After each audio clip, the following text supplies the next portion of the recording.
Okay, welcome everybody. I'm excited to share Lynette Nikkel with you.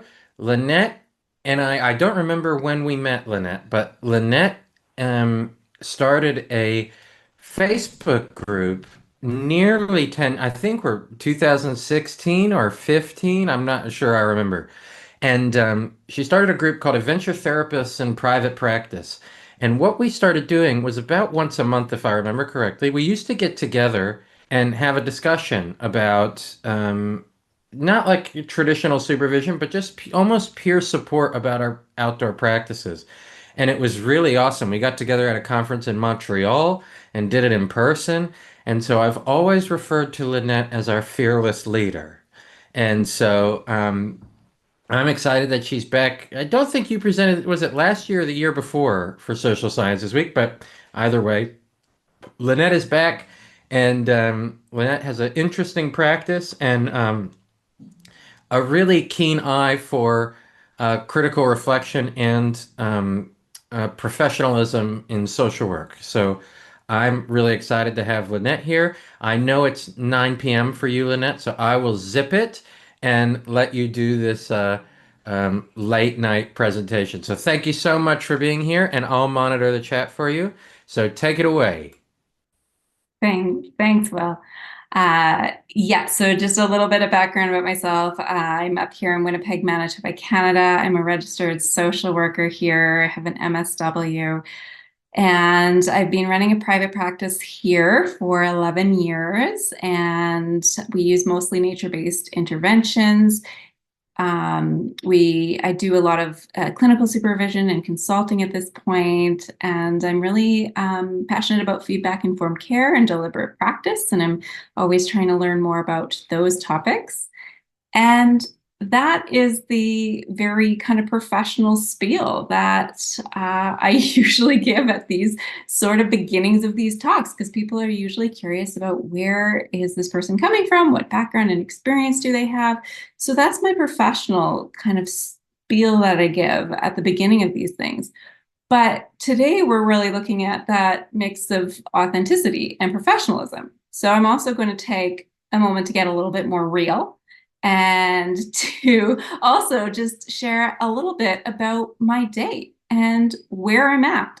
So my day today started somewhere, I don't even know where, somewhere between 12 and 5 with my little baby screaming during the night, wanting to be fed and carried and walked for who knows how long.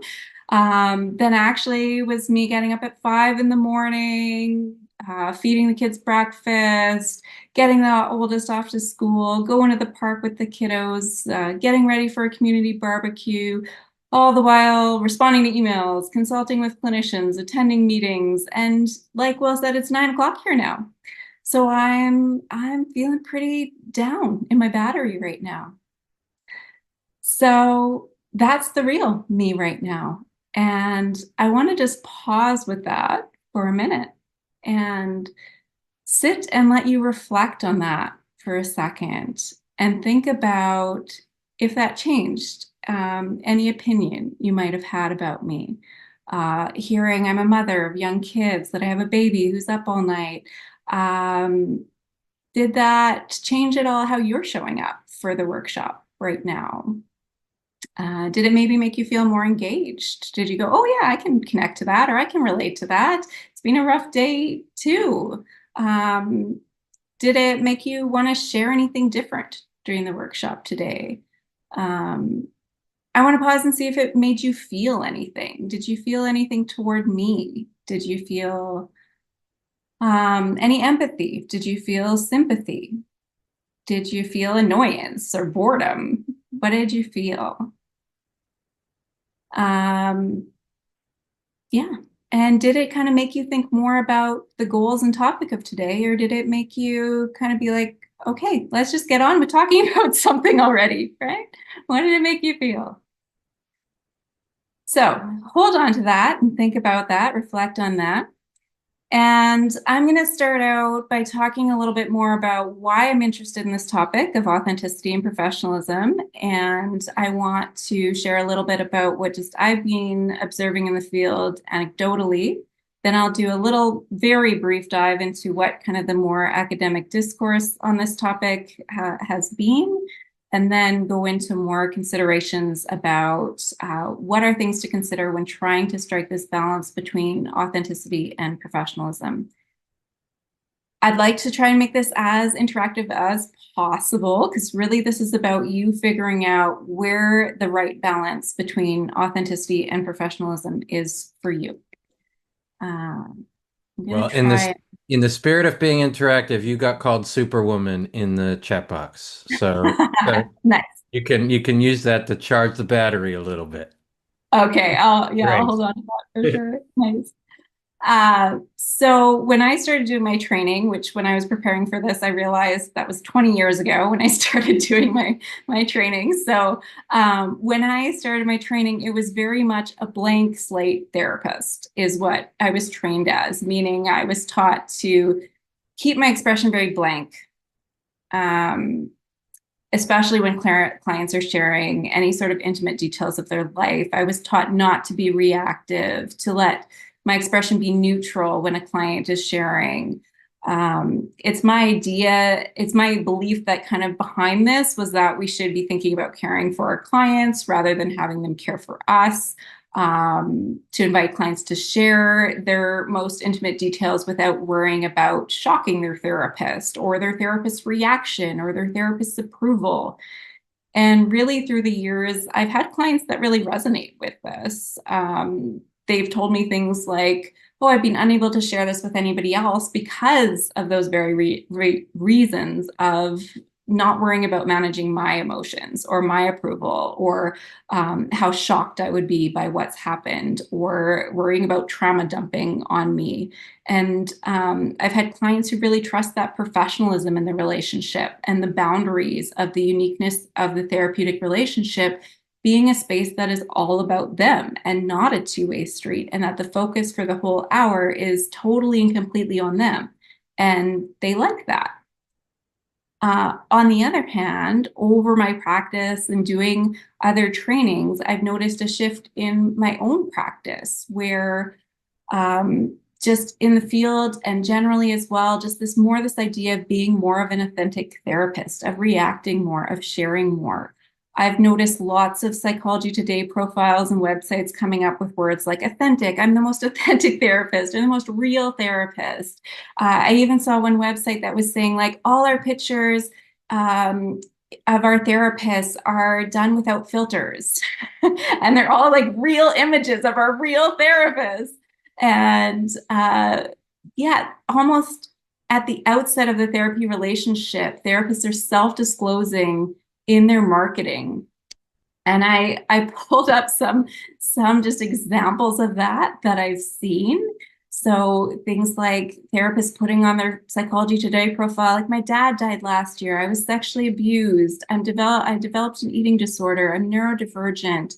I bring my whole self to therapy. So disclosing sexual orientations, disclosing religions, disclosing past traumas and loss, and displaying all this publicly at the outset of their relationship as marketing.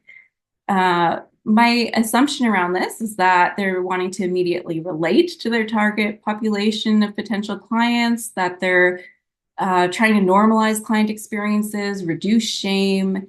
There's also usually a piece around like how they overcame this or have healed in their own journey. And I think that could also be kind of interpreted as maybe condescending or kind of better than thou. And I think that's what also leads us into like, where is the balance in all of this?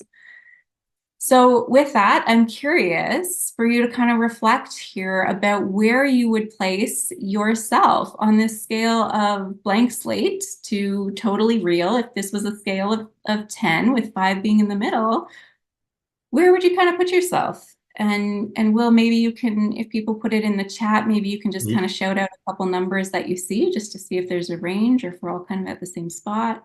I put myself at a 9. I'll Okay. wait for some others to chime in.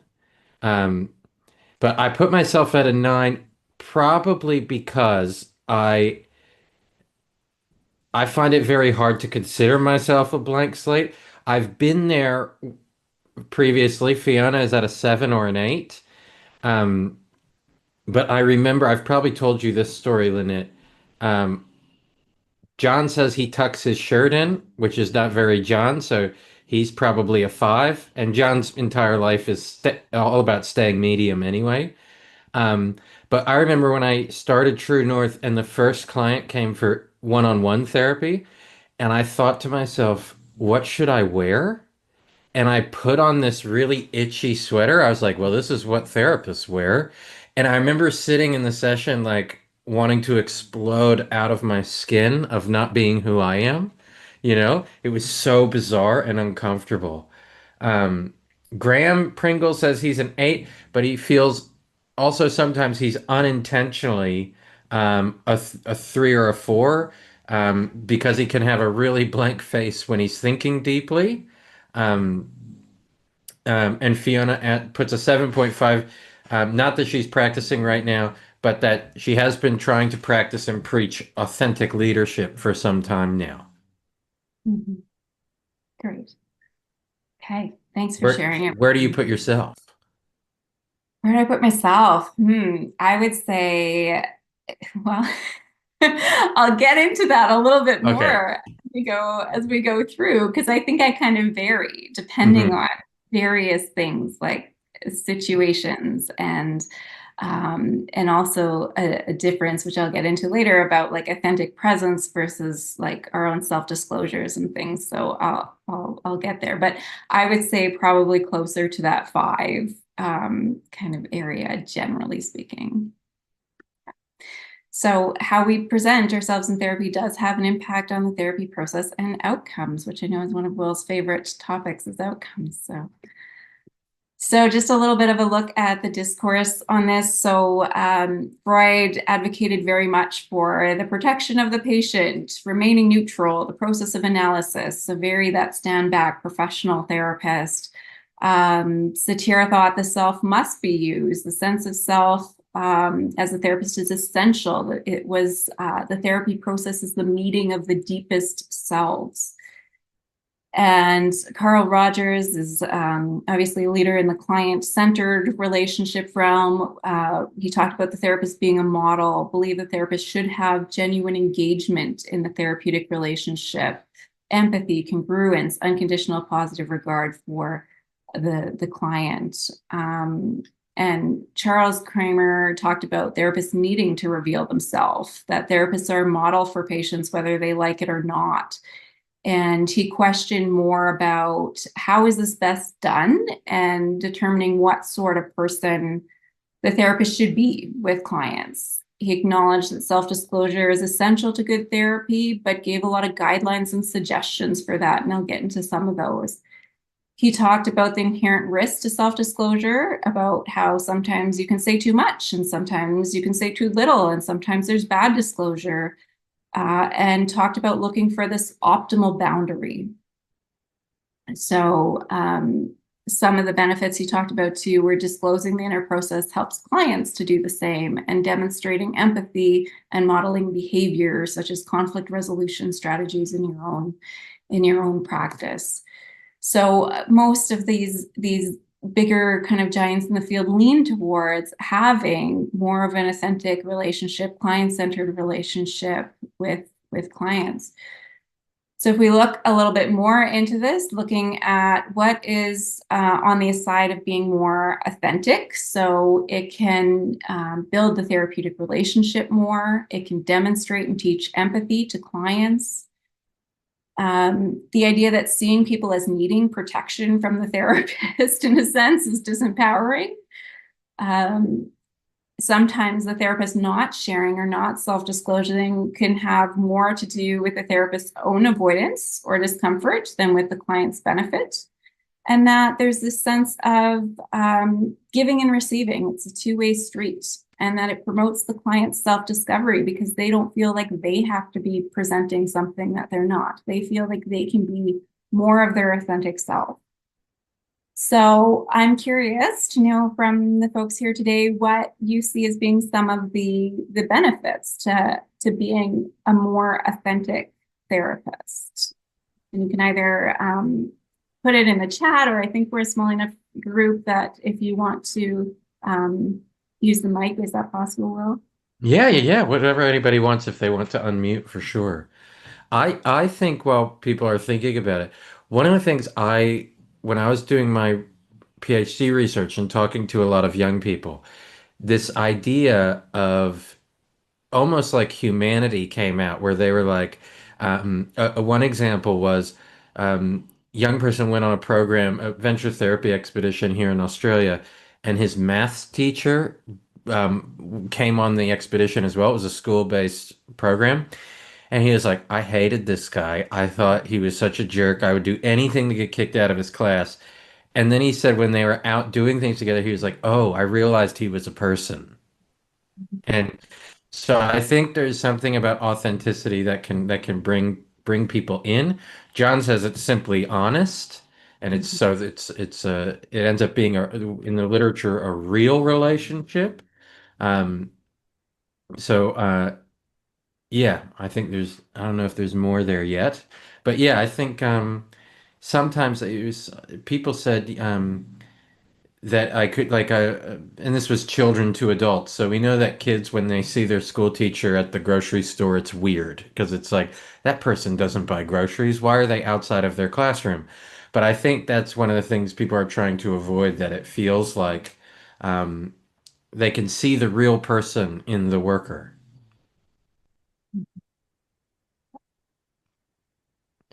Here comes Graham.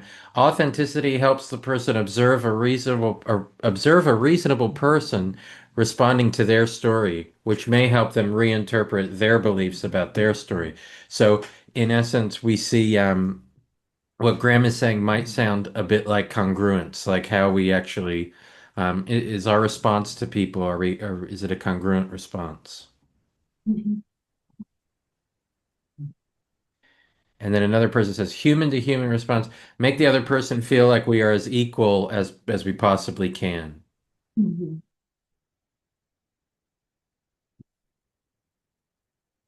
Right. Yeah, you can Yeah. keep going. I'm just going to mute myself because there's someone hammering right here. So Okay. keep going. All right. Great responses. Great insight. So now we're going to look at the flip side. So on the flip side is things like just in a summary of my thoughts and what I've seen, ethical issues. There's a lot that regulatory bodies and licensing bodies say around self-disclosure, being authentic self, all those pieces, boundary violations, dual relationships. Are you becoming a friend with the person? Are there more feelings being developed because of this more real relationship that's happening? Um, I also want to point to some of Daryl Chow's work on the unspokens and the unspeakables in therapy. He has some really fascinating, I think they're like blog posts on this. In that, and I'm going to do a really poor initial summary of it, but basically, my understanding of what he's aiming at there is that if a client comes in knowing we have certain beliefs or values, whether those are political or religious or whatever it is, that those will impact what the client feels they can say or talk about or share in the therapy relationship, and that there kind of inevitably becomes these things that become unspeakables, things that a client can't talk to their therapist about. Um, so he has some really fascinating comments on that. And then there's also this idea of like the wounded healer. So someone might be able to identify more with the client, but they have more difficulty separating their own experience from the client's and might start to project more of their own experiences or directions. And then there's also safety considerations. So again, if we're getting into those ethical and boundary pieces, the dual relationships that can put the clinician more at risk of malpractice considerations or allegations, and also risk to personal safety. Sometimes we work with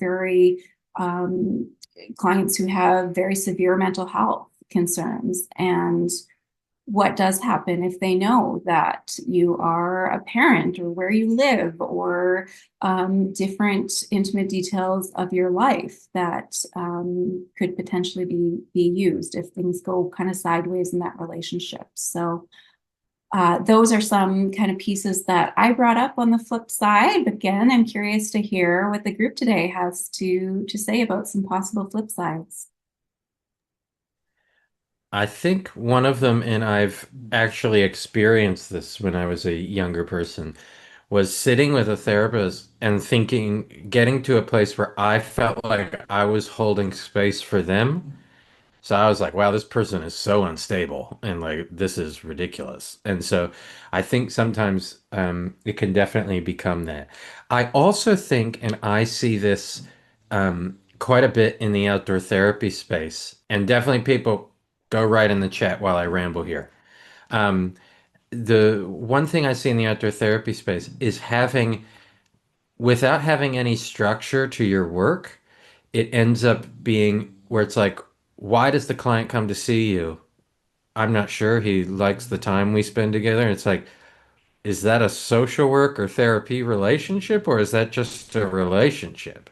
And I don't think it can be bad, but sometimes we can lose what's the purpose of this relationship? What are we, the alliance, what are we aligning to do together? Well, where are we headed?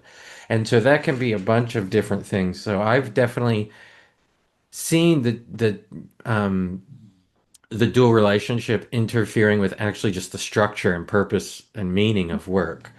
Um, let's see what Graham said. Is you often manage their Graham, can you say more to that? Are you saying that sometimes if a client is sharing okay, good, you're gonna unmute here. Woohoo! Say Um, something.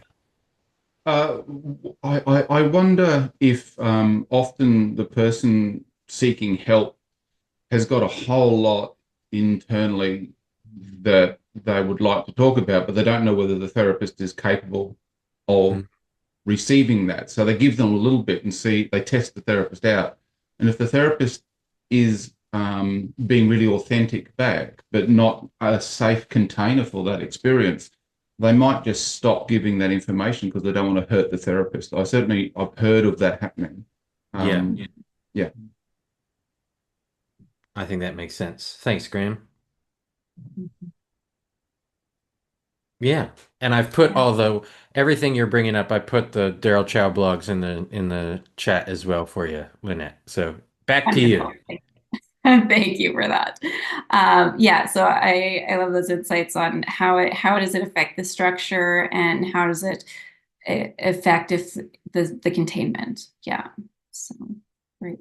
I also want to point out a little bit about the difference between, or I think there's a difference sometimes between personal and professional values. So are the values that you're sharing those of your profession, if you're part of a profession, or are they your personal values and beliefs? And what is the difference between sharing or being authentic to those two different or maybe differing beliefs? So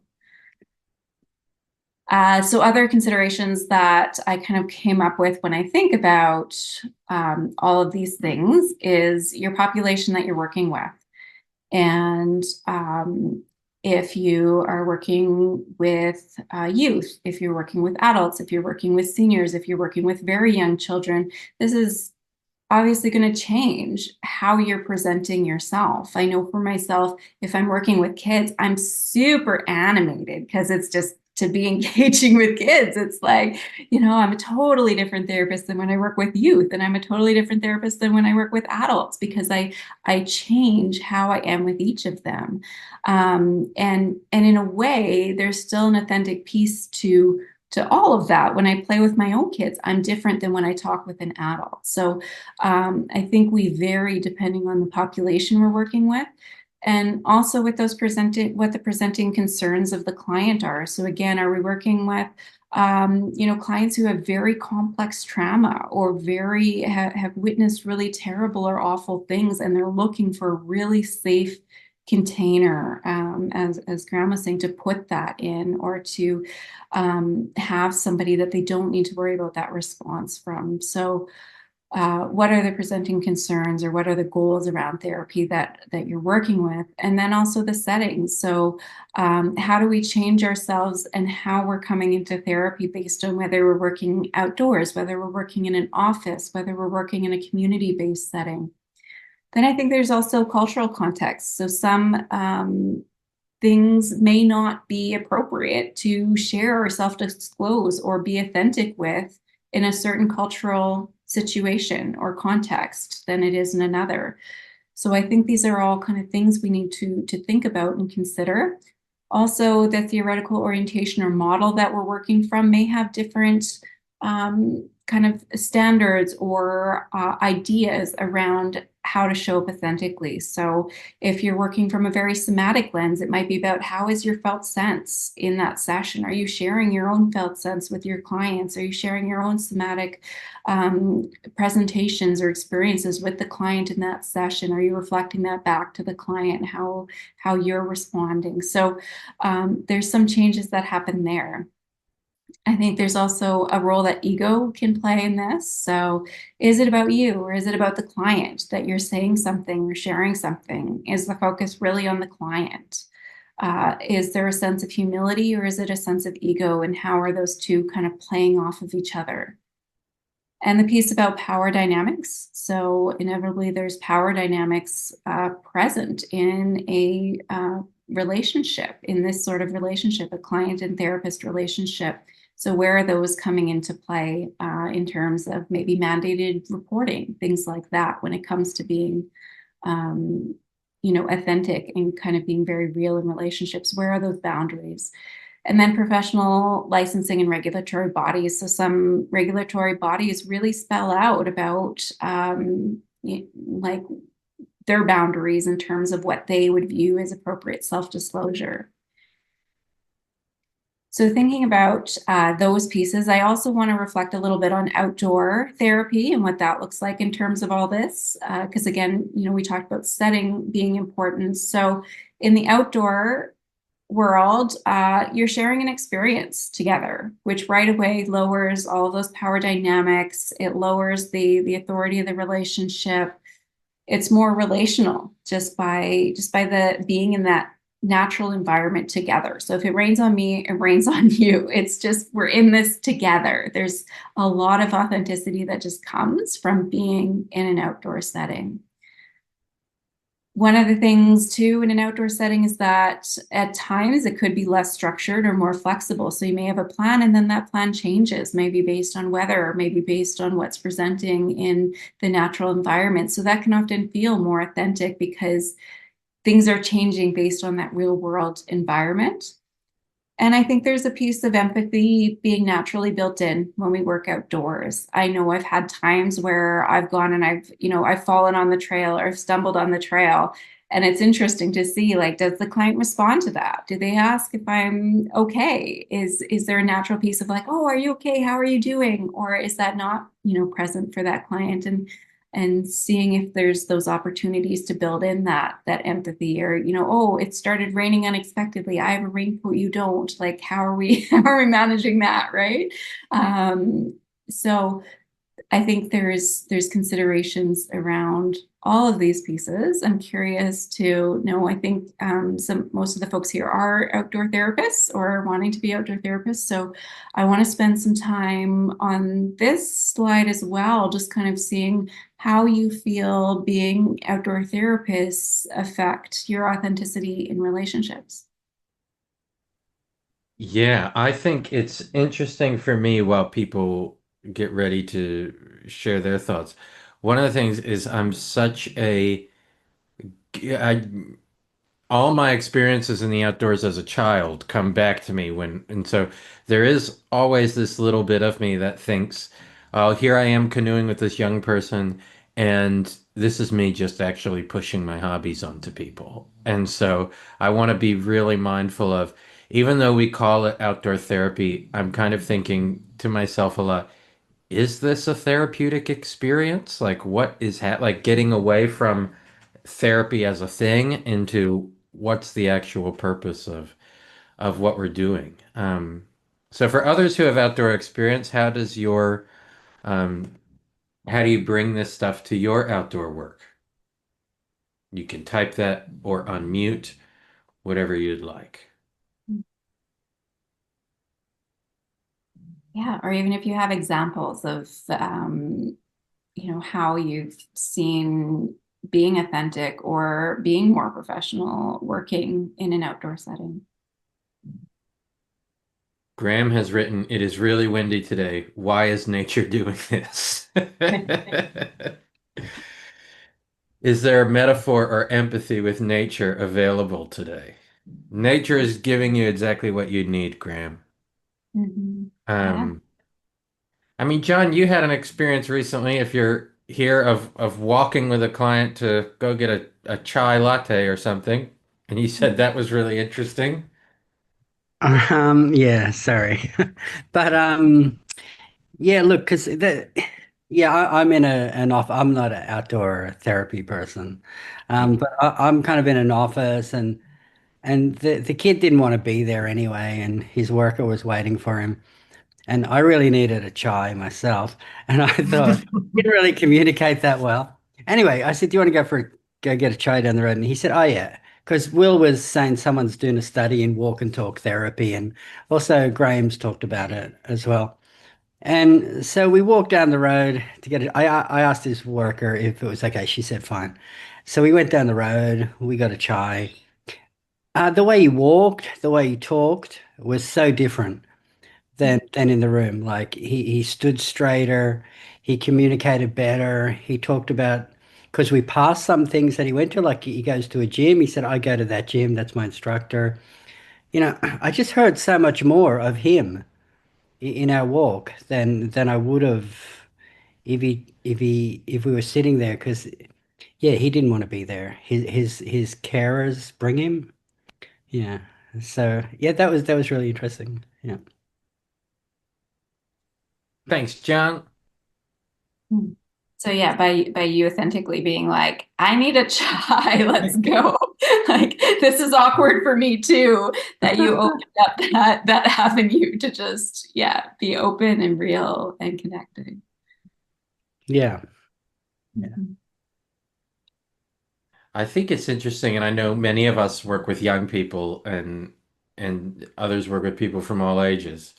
And I think it's really interesting that there are something about working with youth where it almost seems they have to see the real you.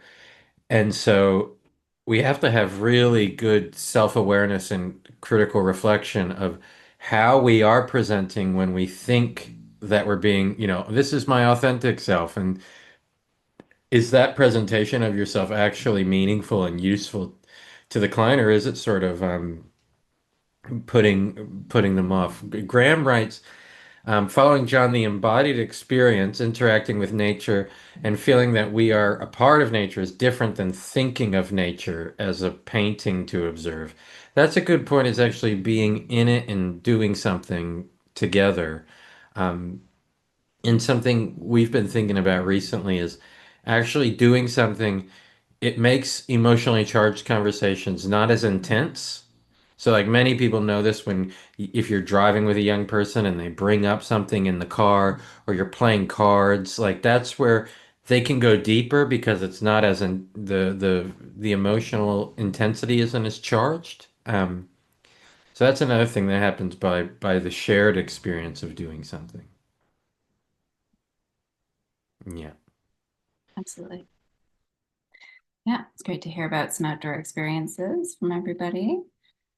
Um, just a couple other further considerations that I had come up with as well was thinking about the difference between a couple different things that came out for me as I thought about this more. And one of that was the idea of like authentic presence. So if how we're kind of engaging in the moment with a client, that we're paying attention to them, that we're tuning to them, that we're not like, oh yeah, I'm thinking about this and this and this and this, that we're actually being there with the person authentically and authentically kind of sitting in that emotion with somebody.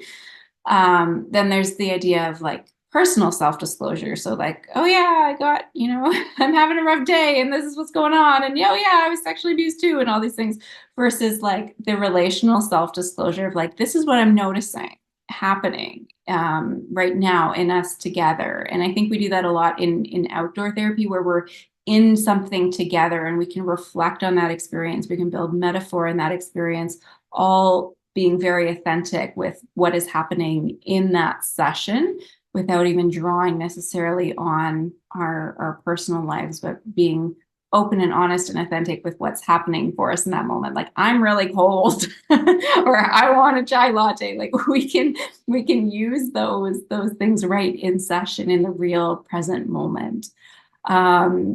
The other kind of work that I want to draw to that I really like is some of Ben Feynman's work around deliberate practice. He did a really great podcast around learning psychotherapy, and we'll link that to begin, but it's a good one as well. And he talks about just the different common factors. And one of the ones he talks about is self-disclosure. So what he kind of brought forward is that we can briefly share something about ourselves in response to something a client has said, but it needs to be designed to benefit the client. And then we move it a step further to invite exploration of the topic being discussed in a way that shifts the focus back to the client. So we might say something about ourselves, but then we have to connect that back to the client. And I think that's an important piece that's sometimes missing when we talk about this, because we'll do the self-disclosure to say, oh yeah, we relate, we're authentic, but we miss refocusing that back to the client. So I want to just do a little some examples just for fun and build in some more interactions. So after a client describes difficulty parenting a teen, the therapist says, my partner and I went through something similar with our daughter. So what do you think the therapist's motivation might be for this disclosure? You can throw that into the chat, or you can say it on the mic, whatever you feel comfortable with. I'll wait for someone to say it in the chat.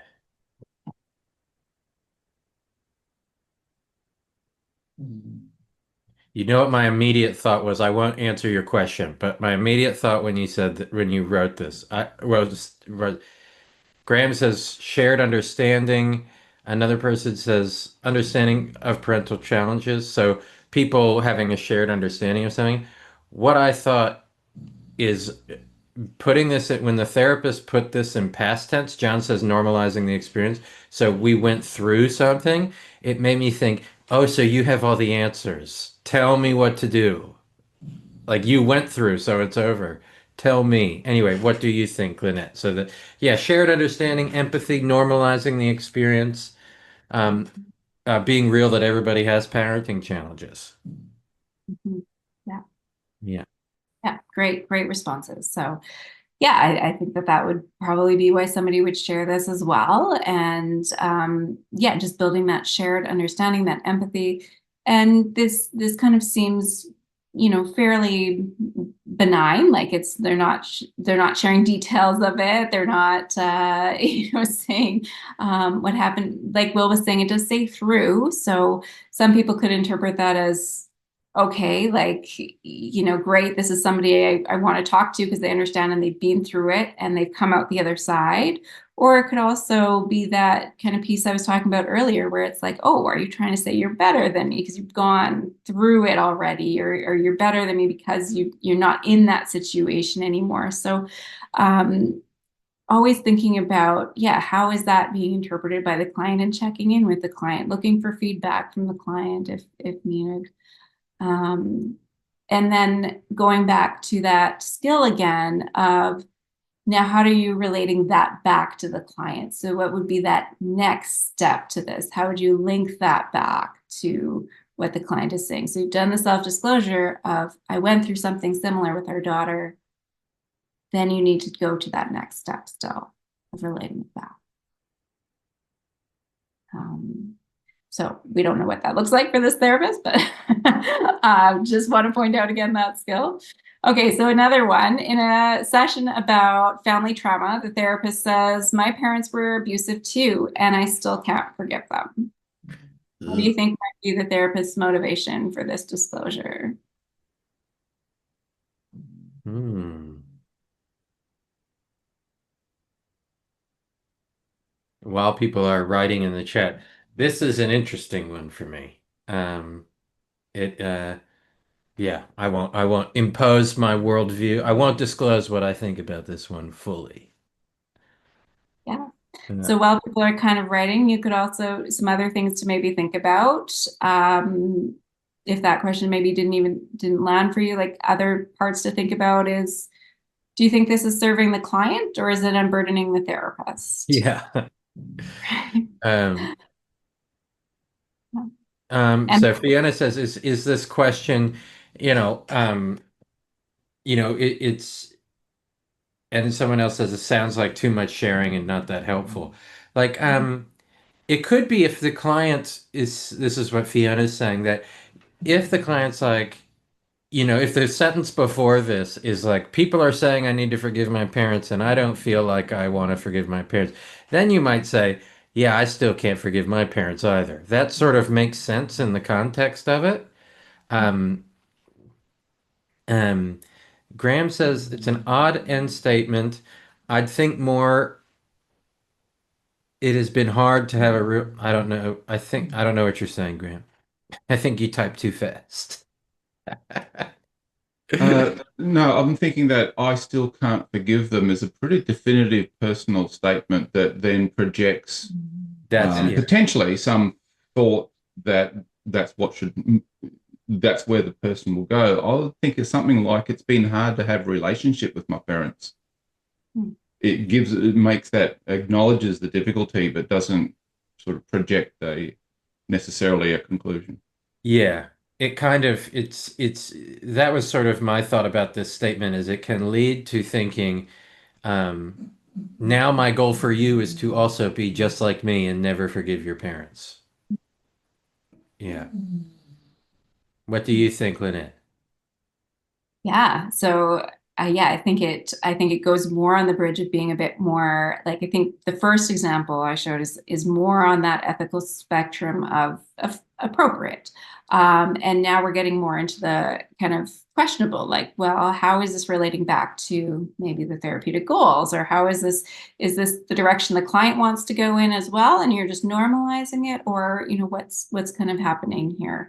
And this kind of links again into that the next part of the skill and self-disclosure of, okay, where does this go next? Are you saying I still can't forgive them? So where are you bringing that back to the client again? How are you going to link that back to what's happening for the client? Or are you just going to leave that hanging there? I still can't forgive them and just let that hang.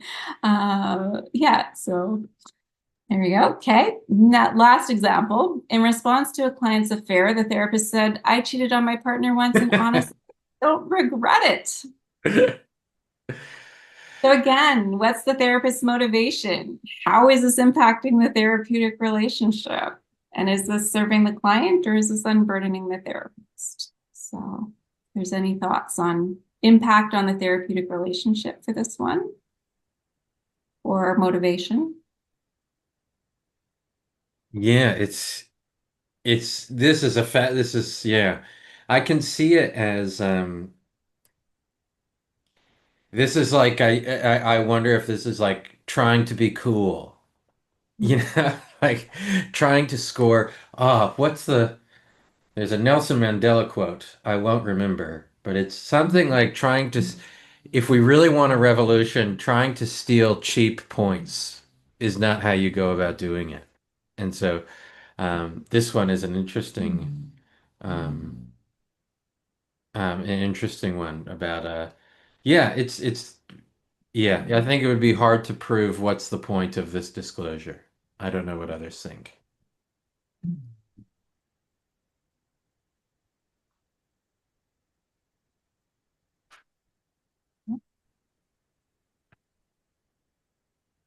Yeah, just and seeing. I'm thinking about like with the therapeutic alliance, or is this building the therapeutic reliance, or is this like, I mean, it's sharing pretty deeply, so it's very real, it's very authentic. But where is that serving the client? Are you trying to say like, yeah, just keep cheating on your partner and you're not going to regret it either? Yeah. Yeah, it's interesting to think what is relevant to share. And Emily writes in the chat that this conversation reminds me of thoughts like around are we centered or decentered, influential or not? Yeah, like sometimes we can find ourselves putting our stuff as the center of the relationship, and that's where, I mean, that was certainly what one of my therapy experiences was as a kid, where this person just came across as so unstable to me that I was like, gosh, I better be kind or else I'll really hurt their feelings, you know? Um, so that's similar to what Graham said as well. Yeah. Okay. Mm. So after going through kind of an example of appropriate, questionable, and probably kind of clearly inappropriate, we're gonna just look at some checkpoints. So one of the things that I would encourage folks to do when they're thinking about being really authentic in their therapy relationships is keeping track of self-reflection, and that might look different for different folks. Maybe that's keeping a journal where you self-reflect on certain question prompts, or doing supervision and consultation where you're including the pieces of this in it. But kind of looking at some prompts like this, I just put some examples up here, but things like, what is the therapeutic benefit to the client? Whose needs are being met by doing this? Is your ego playing a role? Like, who is this really about? Are you showing up with your agenda? Or are you showing up with your client's agenda in mind, your client's goals in mind? How will this impact the unspeakables in therapy? So basically, like when you share something like that, what are you taking off the table? So if you share, yeah, I don't regret it when I cheat on my husband. Well, the client's probably not going to be safe to be like, oh, I cheated and I actually really regret this. And this is terrible. And I wish I hadn't done this. They're not going to feel like that therapist is going to understand that perspective, probably.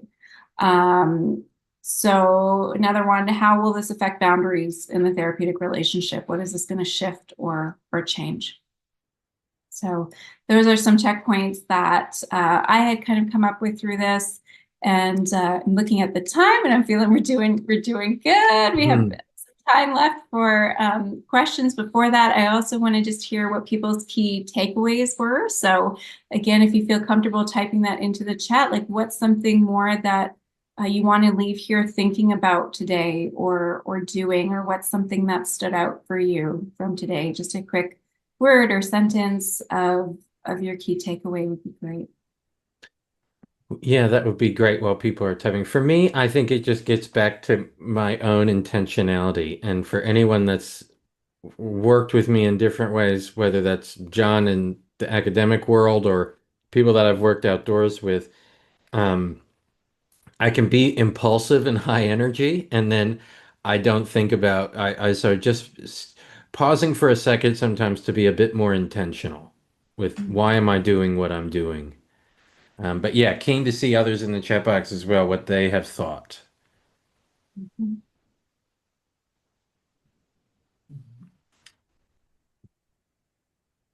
No, but I think it's good to also see the case, the examples of, appropriate, somewhat, and then absolutely ridiculous. John said his key takeaway is don't say the last quote to anyone. Yes, John. The takeaway is very pragmatic. So Yeah. to build off what you were saying, John, I put those into Chat GPT just for fun, and it said, take great caution when saying these to a client. Yeah. I thought it was quite funny, but I mean, I'm not saying that I'm just saying it was a funny quote. Yeah. Totally inappropriate, but But I could just I imagined in my mind the situation where it would happen. Not for me to say it, but you're at some wacko counselor. It'd be kind of funny. But you'd have to be yeah. Yeah. You'd have to be in that mood. Yeah. Yeah. And Fiona says authenticity doesn't equal full disclosure. And that's right. Where I think one of the things is having boundaries means you know that you're free to operate within.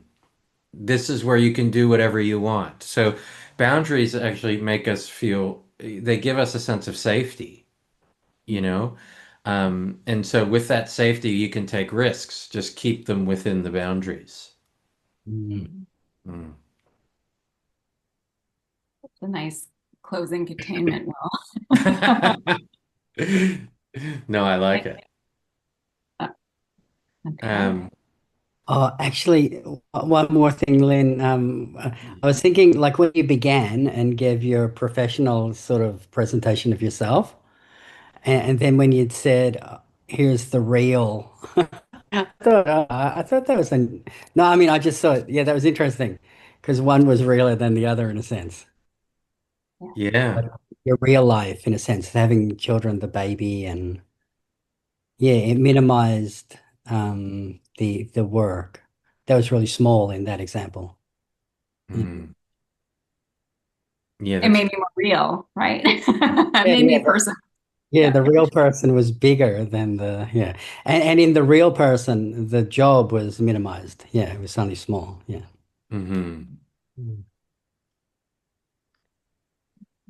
And Graham says, I think he's channeling the social work text, self-disclosure is a part of use of self, but in many texts, I think it is overemphasized. To me, it is the responding, as Lynette mentioned, being animated with children to communicate. So thinking about how we operationalize use of self in our work as well. That's all we got. You can have all the mindfulness apps in the world. You still got to facilitate something. Mhm. Mm. Yeah. I think that links back to that idea too of the authentic presence, right? Mm. There's we can be authentic without self-disclosure. And it's a funny thing for those studying or, well, I guess for all of us, that even if you're practicing skills and working on something, don't be like, we get robotic when we practice things and we go, I better practice this the way somebody else would do this. So I have to practice this not being myself. Where you can still be. I know when I'm watching students do role plays, it's the people who are just like, yeah, let's just go for it and mess it. That's when it actually really looks natural. And you go, wow, this person's so great at this. It's probably because they're not thinking as much as others are when they're like, I better really ask the miracle question correctly. And it's like you can, if you ask it authentic with an authentic presence, like Lynette said, it usually comes across quite well. Yeah. Um, Thank you, Lynette. That was wonderful. I think we can safely say Lynette did a good job and you can go to sleep whenever you want to. Right. Until the baby gets up. Yeah. Yes. Um, Absolutely. No, it was really good. I love just the reflecting back on these things that um how we can teach it as well. And how we can bring these ideas because everyone wants to be feel authentic in their work. And then there's also important boundaries of being intentional and why are we doing these things? All right. Well, thanks, Will. And yeah, I'll hang around in case there's any other questions or thoughts. But Yeah, yeah. awesome. I will stop the And recording. and thanks everybody for coming. It was great to see Yeah. everyone and hear some different insights and questions. So thanks.